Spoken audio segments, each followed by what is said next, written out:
Alrighty, hello everybody, welcome back to the channel. Just continuing on my journey here in the game. I'm just trying a few things out. So what I wanted to do today is I wanted to just make a tool tutorial. So I've made a tool here. This is a tool. I'll just show you how it works real quickly. So this is a crate. I have to change the timer on it. It'll disappear. You'll be able to spawn in this crate. And let's change this timer to 1,000. So yeah. So it tells you how much is in there and then what the crate is. If it's frozen, if it's whatever. It just prints. This is for debugging right now. Yeah, so this is what the player is going to be able to print. These are the individual crates. I figured it'll be good like that, and then it'll be an anonymous type of thing. You can put it on the trailer. I still am working out those physics. Anyhow, so I have this tool here, which I made. Okay, so you pick it up, you come over here. We've got our crate, right? You know, then we can release it. It's supposed to release.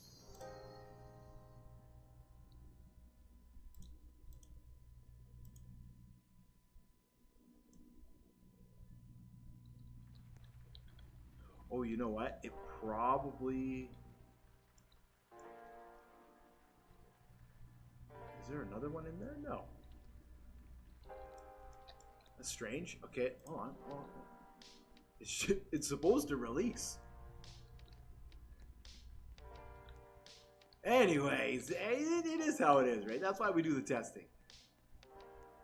So you pick it up. There we go. Now drop that time. Maybe it was still stuck on here. Yeah. So that's how that works, right? And then the idea is that you're in the warehouse. You pick it up.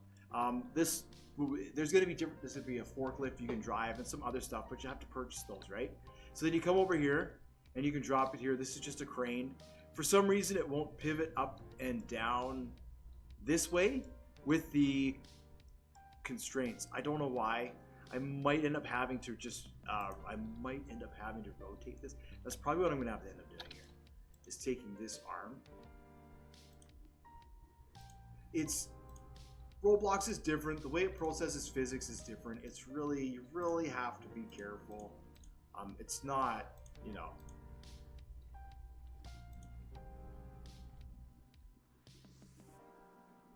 Is this all? This is that. The controls, right? Yeah, it's not like Unreal or anything like that. The physics are not really. It's Roblox. We got to think it's Roblox, okay? So anyway, so this is just the crane that I had made. All right, and then you come over here, right? You get the controls for the crane. Simple. You unlock the hook. You can pick it up. The hook attaches to here, and that'll allow you to lift it up, and then you can go out, right? Wherever your vehicle is. It can't pivot up and down, sadly. So, but you could go out, and then you can also you can make the hose come down, right? It's just a real basic crane. I'm still playing around with the physics, just to try and but that's the idea, right? And then the trailer, it needs to anchor. You'll have to anchor the trailer. You'll drop this on there, and then it welds to there. You can release that, whatever. So it's just dealing with the timing. So what I wanted to do today is I wanted to go over the pallet lift, because what I want to do is I want to turn this into like a neat little tool that does a couple of things. So the first thing we need to do is we need to insert a local script. All right, that's what we need, and we can rename this. I don't know, tool. Activate script. Okay, now there's a couple of functions that we're going to need for this. So fortunately, I have my police baton here. And so inside here, we need the activated function. And we need the equipped function. All right. There's equipped and there's unequipped. So we'll be going over that. What they mean, what they do. obviously activate it. So when you hold on to a tool, you have the tool is now in control of wherever you click, so think of it as like all of a sudden there's a screen on top of the window, and whenever you click on it, you activate the tool. You don't activate anything else in the workspace, you only activate the tool. That's what activated means. So if we insert a part here, and I'm gonna make this a light. So let's pretend that this is a flashlight. It's not, it's a pallet lifter, but let's just pretend this part that I'm making is a light, right? So you're about to go into the back of the vehicle. That's going to be another, loading is going to be another thing, because you'll be able to hold on to the crate like this. You'll be able to walk into your vehicle, plant it, right? Grab another one, walk in your vehicle, plant it, until you're able to afford a forklift. So we got to work our way up. It's a game. You got to work your way up in the game, right? All right. So we can make that part black, and then we can duplicate that, and we'll make this white, and we'll scale it like this. Okay, and then we'll rename this light, and then inside we'll insert an object, and we'll insert a point light. No, not a point light, a spotlight.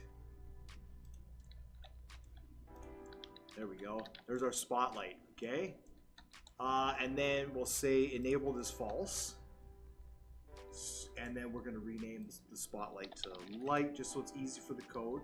So we'll take that, and we'll take that. We're going to group that together, and we are going to put that inside the palette.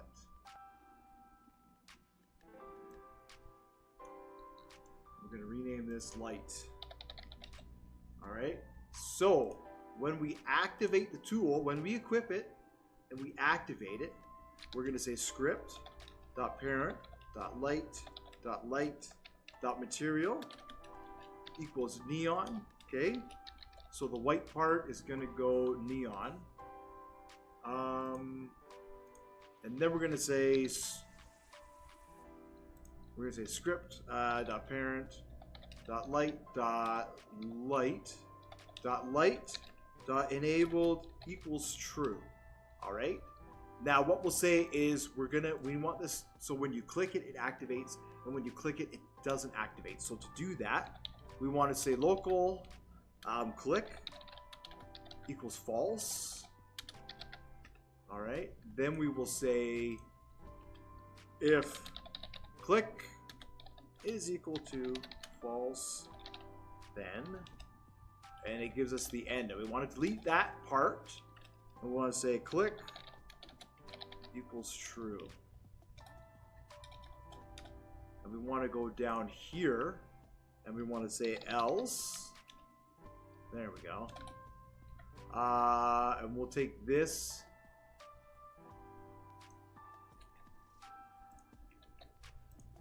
Click is going to equal false.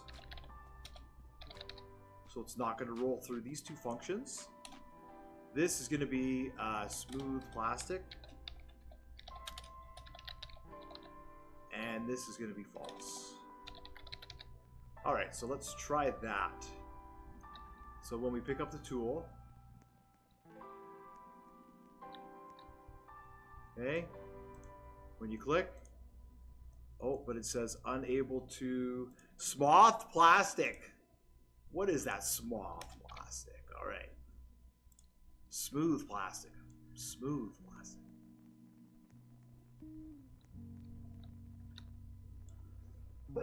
Excuse me. Unable to assign smooth enum material. Oh, wow, what is it here? No space.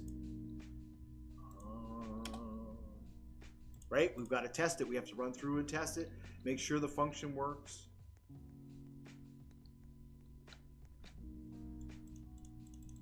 Just like that. Oh, perfect. Now, the way that we do that function, so what I was saying was, when I keep saying that the code I have isn't complete, a lot of my functions don't wrap around in this way. They're just singular functions. So if the function isn't able to connect, it's going to give you an error. But if you allow it to wrap else, and then you just give it another function to connect to, then you're able to eliminate the errors that you get, and you'll say, well, if this parameter isn't correct, then just do something else. So those are parts of when you're planning your code and you're developing, it's important to sort of think about those future connections and how you'll be able to add them into your functions. So other than that, the other one is equipped, and this does the exact same thing as this, only when you equip it and when you unequip it, right? When you equip it, here's some functions. When you unequip it, here's some functions. And it really is that simple. So maybe when we equip it, we want, for example, that to go neon. So we could say script dot parent dot handle dot truck dot handle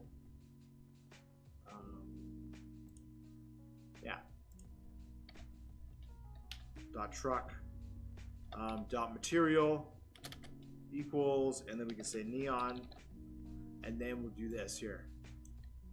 We'll do this here, and then when you unequip it, it'll go plastic, right?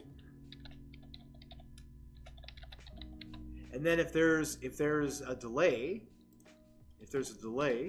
you'll see. So when we equip it, there, it's neon.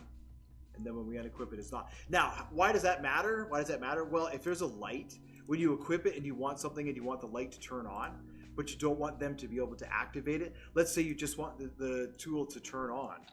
So the light turns on when you equip it.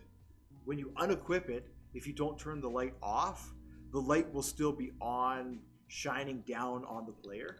So that's kind of the difference there, right? So if you don't want the player to activate the tool at all, you just want the tool to do something when they equip it and they unequip it. That's how you do that, and that's how you add functions. So let's say if you made a animation, right? When they equip it, it loads the animation, and then when they activate it, it plays the animation. And you can do something like that, right? It'll play the character does the animation, it plays the sparkles, all that sort of stuff. That's kind of how you do that, and that's how you broaden that, and that's how you develop that. So thanks so much for watching. That's going to do it for this quick tool tutorial. I hope you learned something, and I will see you all in the next one.